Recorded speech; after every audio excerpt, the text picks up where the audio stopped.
Bonsoir à toutes et à tous. On est très content de retrouver le Rav Eitan Fizon grâce à Midreshet Yehuda Manitou. C'est le grand retour. Ça fait des mois qu'on t'a pas vu. Bon, on avait quand même avant Pessah, tu nous as donné un bon cours. Mais voilà, c'est officiel. Donc maintenant, ça va être Bezrat Hashem chaque dimanche à 18 h en France, 17 h si vous nous suivez depuis la France. On aura le Rav Eitan Fizon et tu veux commencer par un cours tout particulier sur le thème de Yom Ha'atzmaut. Bechavod. Alors, juste que vous soyez au courant, la série de cours ne commence pas dimanche prochain, mais le 7 mai. Voilà, comme ça, tout le monde est au courant. Tov, eh bien les amis, shalom, shalom, très heureux de vous retrouver. On va parler un petit peu du Yom Ha'atzmaut. Et effectivement, on m'a demandé aujourd'hui, ce matin, pourquoi le titre que j'avais proposé était un titre si provocateur. Puisque le titre, c'est « Peut-on encore fêter Yom Ha'atzmaut ?» Nous vivons une époque incroyable. Nous vivons une époque très mouvementée. Et donc, dans cette époque mouvementée, la question est de savoir, est-ce qu'il est toujours d'actualité? Est-ce qu'il est toujours de bon augure? Eh bien, de fêter Yom Ha'atzmaut, ou alors, eh bien, les derniers événements de la réforme, les derniers événements de Bagatz, les derniers événements des élections, eh bien, nous ont complètement enlevé le moral et on doit arrêter de fêter Yom Ha'atzmaut. Ou alors, en d'autres termes, comment, avec ce qu'on vit aujourd'hui en Israël, c'est ça l'indépendance dont on a rêvé? Eh bien, les amis, j'aimerais qu'on rentre tout de suite dans le vif du sujet. Parce que lorsqu'on parle, je vais vous partager un écran. Alors, où est-ce mon écran? Hop là. Lorsqu'on parle de Yom Ha'atzmaut, eh bien, on va se replonger dans nos textes. C'est quoi Yom Ha'atzmaut? Comment s'appelle Yom Ha'atzmaut dans le Talmud? Dans le Talmud, ça ne s'appelle pas Yom Ha'atzmaut. Dans le Talmud, Yom Ha'atzmaut s'appelle Yemot HaMashiach.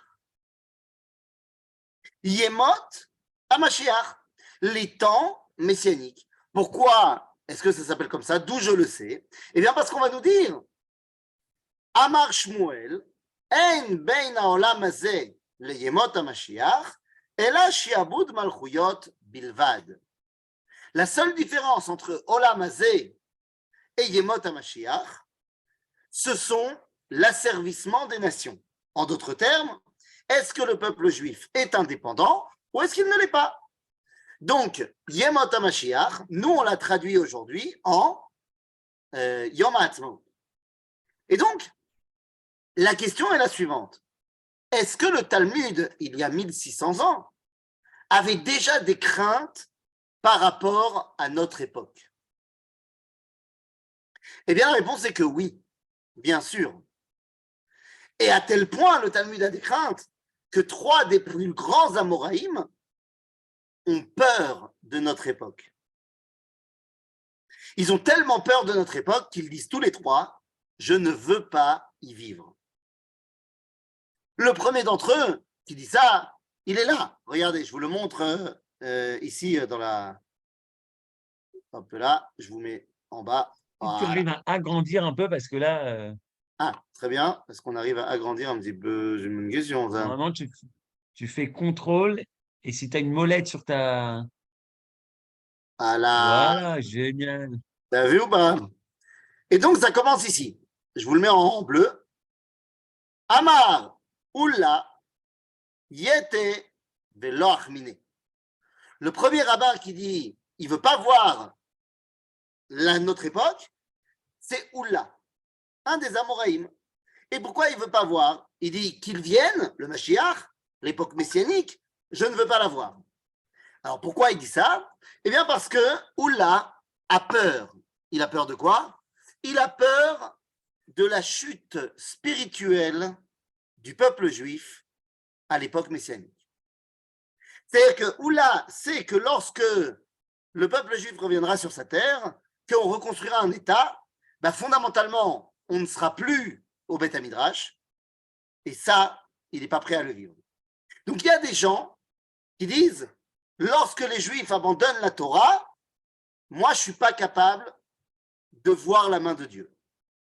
Mais nous n'avons pas peur comme Oula, puisque nous avons vu que, au contraire, de plus en plus de Juifs reviennent à la Torah grâce à l'État d'Israël.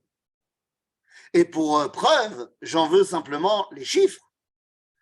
Combien y a-t-il de religieux qui ne veulent pas faire l'armée à l'époque de David Ben Gurion parce qu'ils sont Toratam ou Manutam, parce qu'ils sont dans les yeshivot et que donc on ne doit pas les emmener à l'armée?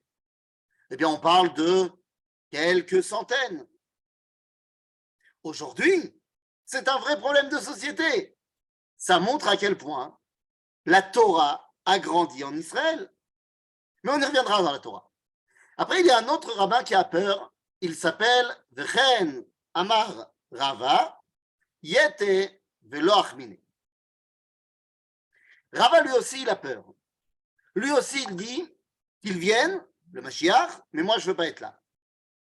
Et de quoi a-t-il peur, Rava? Alors, si on saute une ligne, on va voir qu'Abaye, il va lui dire, mais enfin, de quoi tu as peur? De quoi tu as peur? Est-ce que tu aurais peur par hasard de Chevlo Shel Mashiach? Est-ce que tu aurais peur par hasard des douleurs de l'enfantement de la Géoula, c'est-à-dire des terribles drames qui frappent le peuple juif juste avant la Géoula, entre parenthèses, la Shoah? Rava lui dit, moi j'ai peur de ça. Moi j'ai peur de la Shoah. J'ai pas envie de voir ça. Nous, aujourd'hui, on ne doit plus avoir peur de la Shoah, puisque, ça y est, c'est passé. Et nous avons un rabbin qui, lui, de toute façon, il dit, moi, j'ai pas peur. Il s'appelle Rav Yosef. Et Rav Yosef, il dit, Iné, je vous le mets en bleu, Iné. Rav Yosef Amar, moi, je dis qu'ils viennent, et je suis prêt à m'asseoir à l'ombre des excréments de son âne. Qu'est-ce que c'est que ça? Nous dit Rav Yosef, je sais très bien que lorsque le processus de la Géoula est en place, il y a de l'ombre. La lumière divine est masquée. Mais en même temps, n'est-ce pas une protection de ne pas voir la grandeur du dévoilement divin? Quand tu regardes le soleil sans lunettes, tu te brûles les yeux. Alors imagine le dévoilement divin. Et donc Dieu nous met un écran. C'est quoi cet écran? Achamor. Achamor, c'est tous les processus qui amènent la Géoula. Le Chamor, c'est pas le Chomer. Achamor, c'est un moyen de transport. Et on nous dit que le Chamor, il engendre des excréments. En d'autres termes, il y a des choses négatives qui sortent de ce processus. Nachon. Et des fois, le processus stagne et donc les excréments peuvent monter. Mais nous dit Rav Yosef, moi, je n'ai pas peur de cette ombre-là. Au contraire, cette ombre-là me permet d'appréhender le monde sans être brûlé par la présence divine. Donc, je n'ai pas peur. Mais de toute façon, on a dit, nous, on n'a pas peur de la peur de Oula, parce qu'on voit que la Torah, elle n'est pas en danger. Nous, on n'a pas peur de la Shoah, parce qu'on est après. Alors, de quoi pouvons-nous avoir peur? Eh bien, c'est le troisième Chacham. Le troisième Chacham, il s'appelle ici, je vous le surligne, il s'appelle Rabbi Yochanan. Rabbi Yochanan Amar, Yete Velo Achmine. Lui aussi, il dit qu'il vienne, je ne veux pas le voir. Resh Lakish, Sachavruta, lui dit, mais enfin, de quoi as-tu peur? Est-ce que tu as peur de ce que dit le prophète Amos? C'est-à-dire, qu'est-ce qu'il dit le prophète Amos? Il dit, il y a marqué dans Amos, Ka'asher yanus ish mipnei ha'ari, upagavo adov, ba'abaita vesamach yado al hakir venashcho nachash. Est-ce que tu as peur de ce verset-là? Bo ve'e'acha dugmato ba'olam hazeh. Nous dit Resh Lakish, il n'y a aucun problème. Ce verset-là se réalise dans notre monde, c'est-à-dire déjà dans la galoute, et on le gère très bien. Donc il n'y a pas de raison d'avoir peur. C'est quoi ces trois problématiques? Eh bien, nous dit Rashi, lorsque on a peur, Rashi, la Gemara nous dit d'abord, quand on a le verset de Amos, nous dit, il rencontre le lion, c'est comme celui qui rencontre des problèmes territoriaux. C'est-à-dire que j'ai un problème avec mon voisin, il a fait des travaux illégaux, il est en train d'empiéter sur ma propriété. Bon, ben, des problèmes de vie courante avec les patrons, on connaît, on n'a pas attendu la Géoula pour ça, et on les gère. Après, il y a celui qui est frappé par l'ours. Nous dit le Talmud, l'ours, c'est les impôts. Il y a des gens qui viennent prendre des impôts. Bon, mais ça aussi, on gère. Et enfin, c'est quoi celui qui se fait mordre par un serpent? Ah, celui qui se fait mordre par un serpent, il n'y a pas de problème. C'est les problèmes sociaux, les problèmes économiques. Mais ça, on sait aussi le gérer.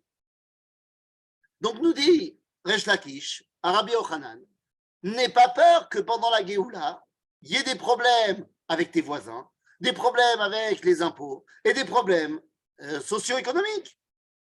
C'est des trucs qu'on connaît. Ça ne doit pas nous faire peur. Alors, à ce moment-là, Rabbi Yochanan dit, non, mais vous avez rien compris. Ce n'est pas de ça dont j'ai peur. J'ai peur d'autre chose. Je sais qu'à l'époque de la Géoula, il y aura le problème palestinien. Et j'ai peur du problème palestinien. Vous allez me dire quoi? Il y a marqué le problème palestinien dans la Gemara? Oui, mais c'est marqué autrement.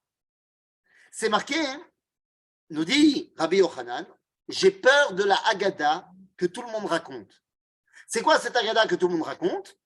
C'est la Haggadah qui dit que le taureau a couru et il s'est blessé. Et donc, une fois qu'il s'est blessé, eh bien, Dieu a dû le sortir du champ et il a mis le cheval à sa place. Or, les amis, nous dit Rashi, le taureau, c'est Am Israël. Le champ, c'est la terre d'Israël. Lorsque Am Israël faute, il est obligé de sortir du champ. Dieu met à la place, eh bien, le cheval. Et le cheval en question, eh bien, c'est quoi? C'est Umot Haolam. Et il nous dit le Talmud qu'on a un grand problème. C'est parce que lorsque le taureau se remet et qu'il veut retourner dans le champ, Dieu, le Baal Habayit, a beaucoup de mal à enlever le cheval de là. Et le cheval commence à dire, mais enfin, je suis né ici. Mes grands-parents sont nés ici. C'est chez moi. Rabbi Yochanan a peur du problème palestinien. Tov, c'est le seul problème que nous avons encore aujourd'hui. Les autres, on les gère. Est-ce que parce qu'on a un problème avec nos voisins extérieurs, alors ça remet en cause la Géoula? Eh bien, la réponse est absolument que non. Pourquoi? Parce qu'effectivement, Dieu, il a un problème. Dieu, il n'arrive pas à le sortir, le cheval, pour laisser la place au taureau. Alors, qu'est-ce que le taureau doit faire? J'allais dire, le taureau, il doit se prendre lui-même par les cornes. Et il doit tout simplement avancer. Avancer et créer. Et construire. Vous croyez quoi? Qu'en 2023, les nations du monde sont contre nous? Mais qu'en était-il en 1948? Les nations du monde étaient contre nous. Je vous rappelle que juste avant la déclaration d'indépendance, les États-Unis sont contre. Personne n'est avec nous. Mais on a quand même fait. Et 11 minutes plus tard, les États-Unis ont reconnu l'État d'Israël. En d'autres termes, si tu agis, eh bien tu agis. Et le problème, il est le suivant. Ok, on a agi en 48, mais peut-être qu'on s'est trompé. Peut-être qu'on s'est trompé. Peut-être que finalement, 75 ans, on a essayé. Mais maintenant, regardez la situation. Ça n'a pas marché.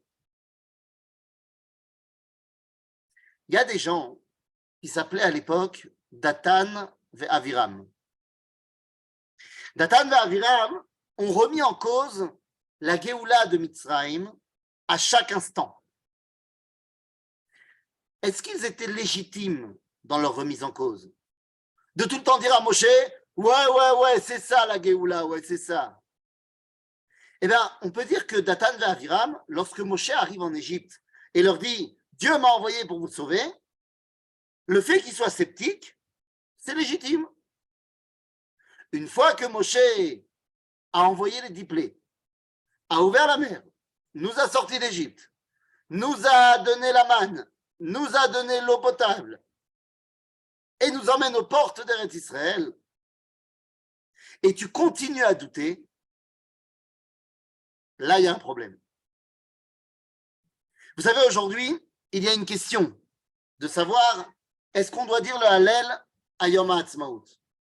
J'ai envie de vous dire la chose suivante. Bon, d'abord, à mon humble avis, ce que je dis à ma communauté, c'est qu'évidemment qu'on doit dire le Hallel à Yom HaAtzmaut. Mais la vraie question, c'est, à l'époque, est-ce qu'on aurait dû dire le Hallel? Parce que plus le temps passe, et plus le Hallel est légitime. Parce que plus le temps passe, et plus les gens qui remettent en cause ce qui nous arrive, c'est Datan et Aviram. Est-ce qu'on peut encore fêter Yom HaAtzmaut avec toutes les problématiques d'aujourd'hui? Les amis, venez, on parle 2 secondes des problématiques d'aujourd'hui. D'abord et avant tout, dans la tfila, on demande à Kadosh Baruch Hu plein de choses. On lui demande de nous rendre la sagesse. Chonen Hadat. Vous voulez qu'on commence à compter le nombre de prix Nobel en Israël, le nombre d'universités israéliennes qui sont cotées parmi les meilleures? Donc, Chonen Hadat, plus le temps passe et plus ça marche. Et puis après Chonen Hadat, on demande quoi? Dans la tfila, on continue après Chonen Hadat, on demande Tchouva. On a parlé un petit peu tout à l'heure de ça. Mais les amis, Hashivenu avinu le Toratecha, vekarvenu malkenu la avodatecha. On pourrait débattre des années sur est-ce que la Knesset actuelle, elle fait bien son travail ou pas? Mais ce n'est pas le débat. Aujourd'hui, à la Knesset, vous avez 7 mandats de Yahadut HaTorah, 10 mandats de chasse, vous avez 14 mandats du sionisme religieux, ce qui fait en tout des 3 partis religieux, je ne sais pas si vous comptez bien, mais ça fait 17 plus 14, ça fait beaucoup déjà. C'est-à-dire qu'on est déjà à 31 mandats de partis religieux. Encore une fois, tout le monde n'est pas forcément religieux dans Chasse ou dans les partis sionistes religieux, mais ça compense parce qu'il y a des religieux qui ont voté le Likoud. Ce qui veut dire que tu as près de 30 mandats, un mandat, 40 000 personnes, faites votre calcul tout seul, qui se revendiquent religieux en Israël. Mais c'est énorme. Mais où est-ce qu'on était il y a 75 ans? Il y avait 2 mecs avec une kippa qui se baladaient dans la rue. C'est-à-dire qu'à Shivenu Avinu le Toratecha, il n'y a jamais eu autant de yeshivot en Israël, financés par l'État. Les amis, de quoi on parle? Donc, Chonen Hadat, Baruch. He, Arotze Vitshuva, Baruch. Slach lanu avinu ki chatanu. Mechol lanu malkenu ki fashanu. Il n'y a pas seulement un attachement à la Torah, mais il y a un retour à la Torah. Le nombre d'associations, qu'ils soient Haredi ou pas, ce n'est pas le débat, de Marzire Bitshuva. Qu'anashim mevakshim slicha, mais Akadosh Baruch Hu. Peut-être qu'il n'est pas assez grand, mais il est infiniment plus grand qu'il y avait avant. Et puis après, on parle de quoi? Une fois qu'on a parlé de Chonenadat, Tchouva, Slicha, on va parler de Géoula. Mais attention, Géoula de nos ennemis. Mais les amis, excusez-moi, mais nos ennemis, j'ai besoin de vous faire la liste de toutes les guerres d'Israël qu'on gagne. J'ai besoin de vous faire la liste de à chaque fois qu'on essaye de nous faire du mal, nos chayalim sont aidés par la main d'Akadosh Baruch Hu. On va commémorer Yom HaZikaron Lechalale Tzahal. Et tous les drames sont des drames. Mais soyons honnêtes, notre armée, portée par la force de Dieu, a décimé tous nos ennemis. Goël Israël, on le vit. À chaque instant, quand on nous dit qu'il y a un danger qui plane avec l'Iran, Goël Israël. Et puis après, on demande la refoua. Rabotai, refoua, très bien. Parmi les plus grandes avancées médicales en Israël, pour n'en citer que quelques-unes, vous connaissez toutes ces avancées extraordinaires. Biocam, cette pilule que tu bois et qui est munie d'une caméra et qui te permet d'aller sonder tes intestins pour diagnostiquer des cancers bien avant qu'il soit trop tard. Par exemple, Rofé Cholé Amo Israël. Et puis, c'est bien beau tout ça, mais si on n'a pas de business is business, ça ne marche pas. Et donc, on va nous parler de quoi? Eh bien, on va nous parler de la Parnassa. Mais avant de nous parler de la Parnassa, Rabotai, de quoi on parle? De quoi on parle? Rofé Cholé Amo Israël. Ashiva Shoftenu Kevarishona. Les amis, on n'est pas en train de parler de ça là? C'est pas tout ce qui est en train de nous occuper aujourd'hui? À Mishpat, on est en train de corriger tout ce qui part en cacahuète, mais vous inquiétez pas, ça va marcher. Je ne sais pas si la réforme elle va avoir lieu ou pas, mais c'est le sujet. On est en train d'amener à un Mishpat Tzedek. Et puis après, on parle de Parnassa. Parnassa, Rabotai, Startup Nation, l'économie israélienne qui réussit là où les autres pays n'arrivent pas. Alors oui, je sais bien qu'il y a des problèmes au niveau individuel. Je sais bien que la richesse n'est pas répartie comme il faudrait. Mais 2 secondes, il y avait à l'époque où personne n'avait à bouffer, mais où l'État était pauvre. Maintenant, l'État et le PIB d'Israël dépassent la majorité des PIB du monde, et pratiquement tous ceux d'Europe, que le produit intérieur brut d'Israël est plus grand que celui de la France, que celui de l'Allemagne, à Talag, pas le PIB, c'est la richesse par individu, par habitant. Bien les amis, bien sûr qu'il y a encore des progrès à faire, mais je ne sais pas pour vous, je ne sais pas en quelle année vous êtes arrivé en Israël. Moi, je suis arrivé en 2003. Il y a peut-être des gens qui sont arrivés avant moi. En 2003, tu avais l'impression que c'était un pays du tiers-monde. J'imagine même pas les gens qui sont arrivés dans les années 80 en Israël. Hein? Yitzhak Nakash, tu es d'accord avec moi? Eh oui! C'est-à-dire qu'une richesse extraordinaire, une parnassa fantastique. Et puis après, on parle de quoi? Et là, c'est un sujet qui nous concerne tout particulièrement. Mekabetz nitre amo Israël. Mais allô? 600 000 juifs en 1948, plus de 7 millions 75 ans plus tard. On n'a jamais vu ça. On n'a jamais vu ça. Il n'y a jamais eu autant de juifs en Israël. Vous vous rendez compte?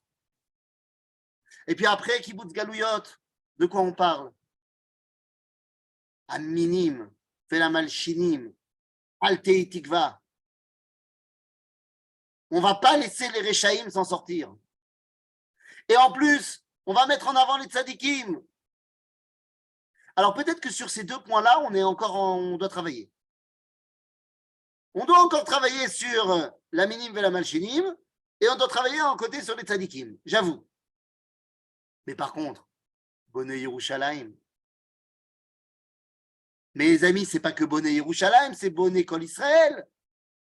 Mais je vous ramène à mon alia en 2003. C'était un bidonville, Jérusalem. Non, j'exagère. Mais tu te baladais sur Rehov Yafo.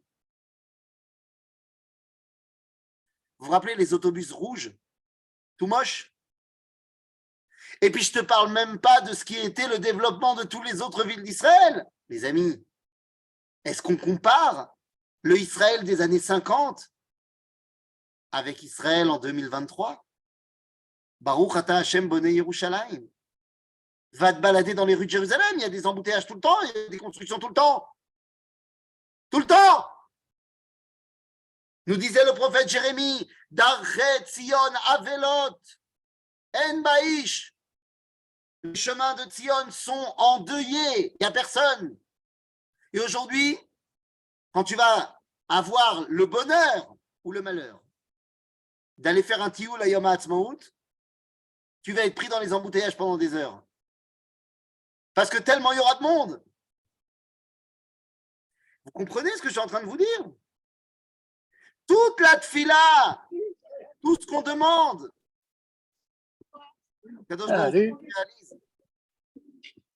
On y est, c'est maintenant, c'est aujourd'hui. Dani, t'as pas vu la remarque? Comment ça va?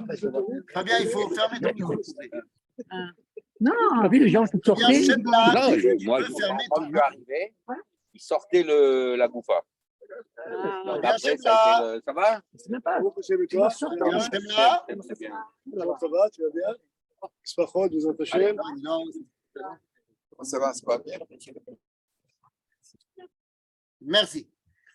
Bekitsour, les amis, on y est, c'est maintenant. Donc vous me posez la question, est-ce qu'on peut encore fêter Yom HaAtzmaut? Voilà, l'affreuse route qui montait à Jérusalem, dangereuse et effrayante, et de nos jours, magnifique, évidemment. Non mais c'est pas shoot, Rabotai, c'est pas shoot. Nous sommes les témoins de la réalisation de la promesse des prophètes à tous ces niveaux-là. Donc, quand je vous pose la question, est-ce qu'on peut encore fêter Yom HaAtzmaut aujourd'hui? J'ai envie de te dire, la vraie question, c'est pas ça. La vraie question, c'est pourquoi on a fêté Yom HaAtzmaut jusqu'à aujourd'hui? Aujourd'hui, on doit fêter Yom HaAtzmaut. Plus que jamais. Et tellement remercier Akadosh Baruch Hu. Et là, je suis obligé de vous dire quelque chose. Avant qu'on continue de plus belle. Il y a une chose, et je pèse mes mots, et non, je n'essaye pas de devenir un apicoros. Je ne comprends pas ta question, Ethan. Pose plutôt la question, doit-on continuer à fêter Pessah? Oui, c'est une bonne question, mais là on fait un cours sur Matzmaout, alors on ne peut pas parler de Pessah tout le temps. Les amis, je vais poser une question très simple. Et non, je ne suis pas un apicoirus. Je ne suis pas un mécréant apostat. Enfin, j'essaye. Mais je vais poser la question de manière très très simple, les amis. Quelle est la seule chose que Dieu ne peut pas faire?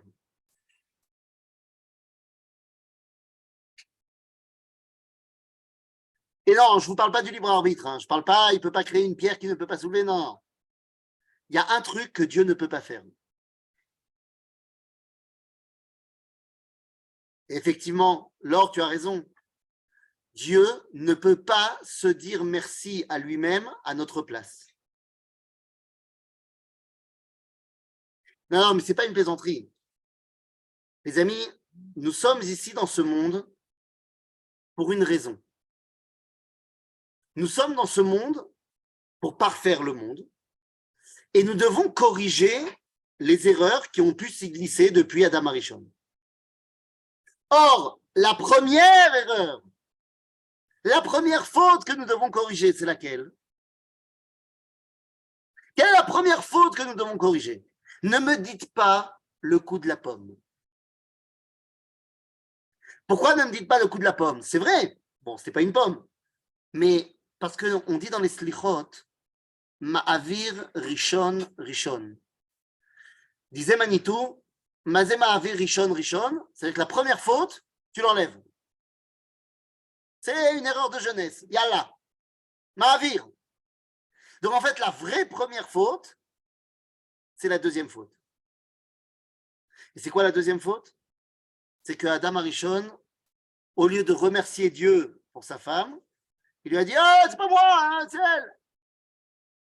En hébreu, ça s'appelle « kafar batova ».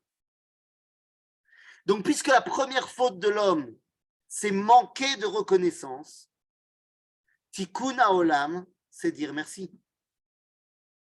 Mais attendez, est-ce qu'il est plus grand de dire merci quand Dieu ouvre la mer et fait des miracles?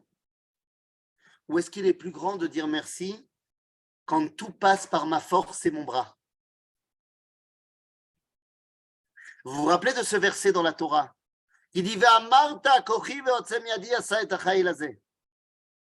Et tu diras, c'est par ma force et mon bras qu'on a pu faire tout ça. » Dans le monde Haredi, on dit que l'erreur du sionisme, c'est de dire, c'est ma force et mon bras. Mais le problème, ce qu'ils ont oublié, c'est que c'est une mitzvah de dire, c'est ma force et mon bras, virgule, Vezacharta et Hashem Elohecha ki hu hanoten lecha koach la'asot chayil. Et tu te rappelleras que c'est Dieu qui t'a donné la force dans ton bras. En d'autres termes, quand est-ce que c'est plus grand de dire merci? Quand les miracles sont dévoilés ou quand les miracles passent par moi? Aujourd'hui, nous disons merci à Kadosh Baruch Hu parce qu'il nous a fait confiance, parce qu'il a fait de nous des partenaires, parce que c'est nous qui, avec lui, construisons la Géoula. Alors évidemment que la sortie d'Égypte, c'était plus beau. Tu demandais à Alex, est-ce qu'il faut continuer à faire Pessah? Évidemment que la sortie d'Égypte, ça fait un film avec des effets spéciaux extraordinaires. Mais aujourd'hui, c'est tellement plus grand. Attends, il y a quelqu'un qui dit, ah, j'ai raté la question. Mais la belle élite intellectuelle et économique, ce sont précisément ceux qui ont Israël, qui désirent de l'argent d'Israël. C'est un vrai ce que tu dis, mais il y a de quoi s'inquiéter. T'inquiète pas, j'y arrive. Tu croyais quand même pas que j'allais laisser ça de côté aujourd'hui? T'inquiète pas, ça vient. Mais je veux d'abord qu'on mette bien en place le fait que nous vivons un moment extraordinaire. Et que donc, s'il y a bien un moment où il faut dire le Hallel et dire merci et fêter Yom HaAtzmaut, c'est Arshav. Cette semaine, on a posé la question au Rav Shmuel Eliyahu. Est-ce que Yom HaAtzmaut est une fête religieuse ou une fête nationale? Vous connaissez la réponse du Rav Cherki. La réponse du Rav Cherki, c'est de dire il n'y a pas de fête religieuse. Il n'y a que des fêtes nationales, puisque le peuple juif, c'est une nation. Le Rav Shmuel a dit ce matin, enfin hier, je crois que c'était, il a dit, mais vous n'avez pas compris, c'est pas une bonne question. C'est ni une fête religieuse, ni une fête nationale, c'est une fête divine. C'est le moment du dévoilement de la promesse divine. Tout ce que nous avons tant espéré se réalise sous nos yeux. Et c'est même pas une question de religieux ou de national. C'est Dieu qui se dévoile sans aucun écran. Sauf que toi, tu as encore les lunettes de l'exil, et donc tu ne le vois pas. Il y a des gens religieux, qui remettent en cause le fait que Akadosh Baruch Hu ait créé l'État d'Israël. Ils disent que c'est les soldats du Palmar. La même élite intellectuelle économique aussi, elle remet en cause la création de l'État d'Israël par Akadosh Baruch Hu, elle dit c'est le Palmar. En fait, ils disent la même chose. L'un avec un accent yiddish, l'autre avec un accent russe. Mais en vrai, qui a créé l'État d'Israël? Kadosh Baruch Hu. Et il a utilisé le palmar. Mais c'est un Kadosh Baruch Hu. Alors là, tu me dis, mais la belle élite intellectuelle, elle quitte, elle enlève son argent. D'abord, ça y est, ils n'enlèvent plus leur argent. Ils ont essayé d'enlever leur argent pendant 2 jours. Ils ont vu qu'aux États-Unis, il y a tout qui s'est effondré. Ils ont arrêté d'enlever l'argent. Donc déjà, on peut être calme au niveau de l'argent. Tout va bien. En 1967, à Yom HaAtzmaut, dans la yeshiva de Merkaz Harav, il y a eu un discours qui est devenu célèbre du Rav Tzvi Yehuda Kook. Le Rav Tzvi Yehuda Kook a fait un discours, et c'est un discours qui est devenu célèbre parce que prophétique, parce que alors qu'on ne savait pas qu'il y aurait dans 3 semaines la guerre des 6 jours, il a commencé à citer tous les endroits qu'on allait conquérir 3 semaines plus tard, en disant il faut y retourner, il faut Hebron Shelanu, il faut Shrem Shelanu, il faut Yericho Shelanu. Et 3 semaines plus tard, on y était. Mais comme tout le monde s'est concentré sur cette partie-là du discours, alors les gens ont moins tendance à se rappeler que ce discours s'appelle Mizmor Yud Tet Lemdinat Israël. Parce que ça faisait 19 ans que l'État d'Israël était créé. Et donc, il a expliqué qu'il y avait une corrélation entre le Teilim 19 et l'année 1967. Mizmor Yud Tet, à mettre en relation avec le Mizmor Yud Tet 19. En reprenant l'enseignement du Rav Tzvi Yehuda, le Rav Cherki a enseigné cette semaine, et je vais essayer de vous retransmettre les choses de la manière la plus fidèle, qu'on doit faire la même chose en fait, tous les ans, qu'il doit y avoir une corrélation entre les Teilim et les époques que nous vivons. Et si vous posez la question, comme je lui ai posé la question, alors qu'est-ce qu'on fera à l'année 151 de l'État d'Israël? Il y a 150 Teilim. Moi, je veux bien que chaque année, on fasse correspondre. Alors, je dis, qu'est-ce qu'on fera à l'année 151? Il dit, pas de problème, on fera Michelet. Et après, il y a quelqu'un d'autre qui a demandé, qu'est-ce qu'on fera dans l'année 119? Il dit, l'année 119, semble-t-il, vu la longueur du Teilim, on commencera à expliquer depuis Rosh Hashanah. Mais en tout cas, vous avez compris où je veux en venir. Nous n'avons pas le choix que d'aller voir ce qui se cache derrière le Teilim Ain Hei, le Teilim 75. Enfin, le Teilim 75, les amis. Alors, allons-y. Et là, peut-être que tu auras ta réponse par rapport à ce que tu voulais dire par rapport à aujourd'hui. Lamnatseach al tashret mizmor le'asaf shir. Ce premier verset fait référence au moment où Moshe Rabbeinu prie à Kadosh Baruch Hu et dit al tashret al amcha. Teilim vient et nous dit il y a un moment donné où Am Israël se révolte contre Akadosh Baruch Hu. On dit Lamnatseach al tashret. Ça va, t'excites pas, c'est pas parce qu'il se révolte contre toi. D'abord, tout le monde ne se révolte pas contre toi, Dieu. Odinu lecha, Elohim odinu, vekarov shemecha, sipru nifleotecha. T'inquiète pas, il y a plus de la moitié de la population qui va dire le Hallel, ou du moins qui va savoir que tu es là, et qui va te remercier. Al tidag, omrim Hallel beyom ha'atzmaut. Et Akadosh Baruch Hu dit, Yekach moed, je vais prendre du temps. Parce que vous savez bien, il faut du temps, des fois il faut faire patienter pour la réforme, il faut parler. Yekach moed. Ani meisharim eshpot. T'inquiète pas, finalement, le mishpat sera fait de manière yachar. Le sujet de Teilim Ain Hei, c'est la justice. toute ressemblance évidemment avec quelque chose qui se passerait aujourd'hui, cette année, ben, semble-t-il, n'est pas du tout fortuit et involontaire. Nemogim eretz vechol yoshvea, anochi tikaneti amudei asela. Tout le monde tremble. Quoi, Dieu, il va venir faire le mishpat? Quoi, Ma'arechet HaMishpat, c'est pas Aaron Barak? Quoi, c'est possible qu'il y ait un moment donné où le mishpat, il redevienne mishpat tzedek? Bémet? Il y a des gens qui en tremblent. Ça va devenir une Medinat Halacha, il va voy. Amarti la olelim al taholu. Vela reshaim al tarimu karen.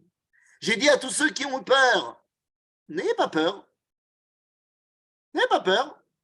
Vela reshaim, ceux qui profitent à l'extérieur d'Israël, tous les reshaim qui profitent de ce qui se passe ici et qui pensent qu'ils vont pouvoir attaquer Israël, al tarimu karen.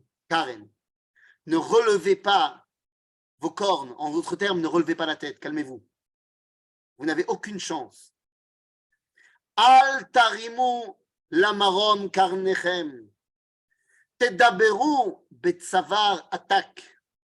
Et là, il parle maintenant à tous ces gens qui, au sein du peuple juif, se lèvent et disent, je suis l'élite.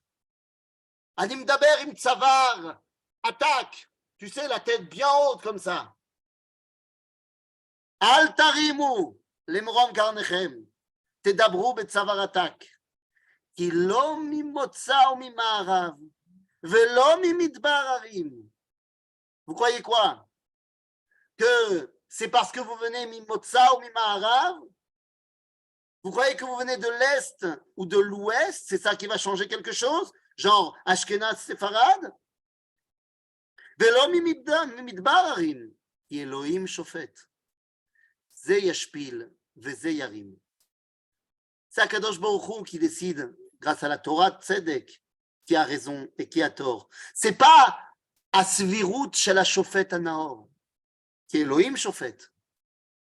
כי כוס ביד השם, ויד חמר מלא מסך, ויגר מזה, אך שמריה ימצאו, ישתו כל רישי הארץ. כוס ביד השם זה כוס התרעלה. C'est le poison. Akadosh Baruch Hu, tu crois qu'il va les laisser continuer à faire leur danse?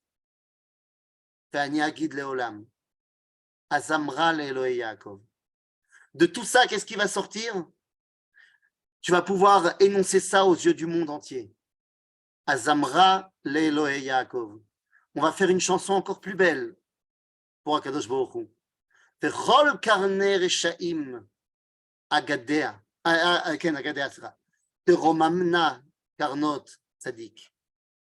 Au final, celui qui va être Merumam, c'est Karnot à Tzadik, Karnot à Mizbeach, et à Mikdash. Après, vous pouvez me dire que ce Tehillim n'a rien à voir avec ce que nous vivons aujourd'hui. Peut-être qu'effectivement, c'est un pur hasard que le Tehillim 75, qui est à mettre en rapport avec l'année 75 de l'État d'Israël, parle de Ma'arechet HaMishpat. Yecholiot que c'est un pur hasard. Mais même si c'est un hasard, ce Tehillim, il est toujours vrai. Akadosh Baruch Hu est en train de se dévoiler. Tout ce qu'il a fait en 75 ans, c'est tous les dévoilements qu'on a expliqués tout à l'heure. Mais ça ne s'arrête pas. Ça continue. Et le dévoilement divin continue aujourd'hui avec Ma'arechet HaMishpat, demain avec Areshaim V'Atzadikim, et après-demain. Après-demain quoi? רצה השם אלוהינו בעמך ישראל ובתפילתם שאה, והשב את העבודה לדביר ביתך. ואישי ישראל ותפילתם מהרה באהבה תקבל ברצון, ותהי לרצון תמיד עבודת ישראל עמך. Demain, on fêtera Yom HaAtzmaut, et on ne se retrouvera pas à la tfila populaire extraordinaire du Kotel, mais on se retrouvera à la tfila extraordinaire au Beth Amikdash. Au Beth Amikdash. Est-ce qu'on va devoir attendre les Mizmorim qui parlent du Beth Amikdash? Est-ce qu'on va devoir attendre trop longtemps pour arriver jusqu'au Beth Amikdash? Est-ce qu'on va devoir attendre plus que le Mizmor Ain Vav, qui nous dit la Mnatsear bin Ginot. Ah non, je ne vous transmets plus là, 2 secondes. Hop là. Est-ce qu'on va devoir attendre plus que le Mizmor Ain Vav? Il nous dit la Mnatsear bin Ginot Mizmor la Asaf Shir. Noda bi Yehuda Elohim. בישראל גדול שמו, ויהי בשלם סוכו ומעונתו בציון. מה זה בשלם סוכו? זה בית המקדש. Est-ce que ça voudrait dire que l'année 76 sera l'année où on pourra fêter Yom HaAtzmaut au Beit HaMikdash? Lo yodea. Ein li moussag. J'en sais rien, je l'espère. D'ailleurs, ça tomberait très très bien parce qu'il y a des années, enfin il y a 3-4 ans, non, 5-6 ans, j'ai dit à ma communauté que on allait construire le Beit HaMikdash en 2024. J'avais fait un petit calcul sympathique et j'ai dit à la fin du cours que tous les rabbins qui ont fait des calculs pour dire quand on allait construire le Beit HaMikdash, ils se sont tous trompés. Donc il y a de fortes chances que je me trompe aussi. Mais j'ai dit ça colle bien pour moi parce que c'est l'année de la bar mitzvah de mon fils. Donc je me suis dit comme ça, pour trouver une salle, c'est facile. Mais qui sait? Peut-être qu'avec ce Tehillim 76, qui nous parle d'un retour au Beit HaMikdash, Amen ve Amen. En tout cas, à la question de savoir est-ce qu'on doit encore fêter Yom HaAtzmaut, je répondrai s'il y a bien un moment où il faut fêter Yom HaAtzmaut, c'est Dafka Mikan Vaelach, c'est depuis aujourd'hui jusqu'à l'infini, parce que nous sommes dans une époque tellement extraordinaire. Nous avons la chance de la vivre, nous avons la chance de la transmettre et nous avons la chance de continuer à la faire grandir. Il y a des questions, s'il y a des questions, c'est le moment des questions. Et tout d'abord, on dit merci. On te remercie. Allez, questions. Vous pouvez ouvrir le micro, n'hésitez pas. Il n'y a pas besoin, on pose des questions torquées avec toi. On écrit sur le chat et voilà, c'est bon. Ah, c'est ça, c'est voilà. Bon, ben, pas quoi vous dire, moi. Est-ce que, j'ai une question, est-ce que le fait que on met d'un côté les Rechaïm et les Tzadikim, est-ce que ça va ensemble avec la Hardout dont on parle tant? Ah bah oui, il n'y a pas de problème, parce que les Rechaïm dont on parle dans la Tfila, ce n'est pas du peuple juif. Les Rechaïm dont on parle de la Tfila, la Minim ve la Malchinim al Tikva, c'est ceux qui veulent du mal au peuple d'Israël dans les paroles, dans les pensées et dans les faits. Donc eux, c'est pas très grave s'ils ne sont pas avec nous. Mais il y en a aussi qui vont le Malchinim à Chutz-Laaretz, etc. Ça ne manque pas. Il y en a qui sont Malchinim al Chutz-Laaretz et ça ne manque pas.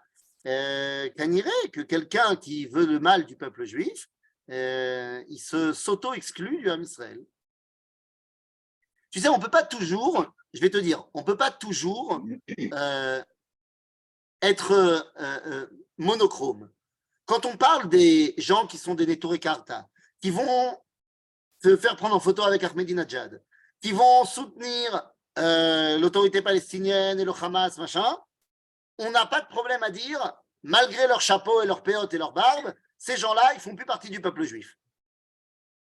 Donc, si maintenant, d'aventure, il y avait des gens sans chapeau, sans péote et sans barbe qui feraient la même chose, bah, je n'ai pas de problème de dire aussi qu'ils ne font plus partie du peuple juif. Ce n'est pas le cas. Ce n'est pas le cas parce que pour l'instant, même les juifs qui décident de ne pas aller en Milouim ou alors de dire ça ne va pas du tout, ils sont amoureux de la terre d'Israël. Ils sont amoureux du peuple juif. Seulement, ils ont un petit problème d'accepter que le peuple juif ne soit pas que comme eux. Et leur terre d'Israël, elle s'arrête avec Ramat Aviv. Mais Besséder, il faut juste leur expliquer qu'en fait, ce à quoi eux, ils pensent et ce à quoi nous, on pense, c'est pareil. Et à collier Besséder. Regarde, c'est pas une blague. Hein. Ça fait déjà 1 mois que les plus grands rabbins du monde religieux sioniste rencontrent 1 fois par semaine les dirigeants des manifestations de gauche. Ça a commencé avec les pilotes et ainsi de suite. Et en fait, le vrai problème, c'est l'ignorance, quoi. Ils connaissent absolument pas le monde de la Torah. Et c'est pour ça qu'ils ont des préjugés terribles. Et ces discussions font avancer les choses. Combien de temps ça va mettre pour que ça ait un truc énorme? On verra bien. Mais t'inquiète pas, ça va aller. Ratachem. טוב? יופי, תודה רבה. חזק וברוך. mes amis.